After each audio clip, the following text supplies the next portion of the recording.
আসসালামু আলাইকুম, স্বাগতম সুফিয়ানস গ্লোবাল এক্সপ্লোরাল চ্যানেলে। আজকের ভিডিওতে জানাবো ইতালির নুলাওয়াস্তা কি, কেন এটি দেরিতে আসে এবং এই বিষয়ে সবচেয়ে সাধারণ সমস্যাগুলোর সমাধান। প্রথমেই, নুলাওয়াস্তা হলো ইতালির কাজের অনুমোদনের একটি গুরুত্বপূর্ণ ডকুমেন্ট। এটি অনুমোদিত হলে পরবর্তী বিচার প্রক্রিয়ায় এগোনো যায়। এখন প্রশ্ন হলো, নুলাওয়াস্তা দেরিতে কেন আসে? আবেদন বেশি হওয়ায় প্রসেসিং সময় বেড়ে যায়। অফিস থেকে অতিরিক্ত ডকুমেন্ট বা তথ্য যাচাই করা হতে পারে। নিয়োগকর্তা এমপ্লয়ার কিছু কাগজপত্র অসম্পূর্ণ থাকলে বিলম্ব হয়।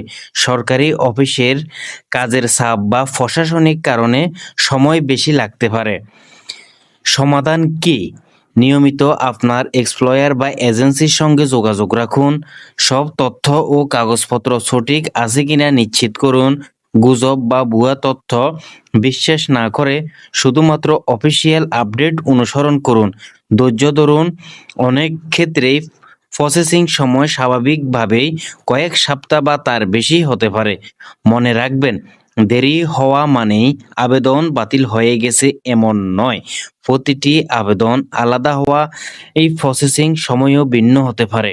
এই ধরনের ইতালির ভিসা নুলাওয়াস্তা এর সর্বশেষ আপডেট পেতে ভিডিওটি লাইক করুন, আপনার মতামত কমেন্টে জানান এবং সুফিয়ানস গ্লোবাল এক্সপ্লোরাল চ্যানেলটি সাবস্ক্রাইব করতে ভুলবেন না। ধন্যবাদ। আল্লাহ হাফেজ।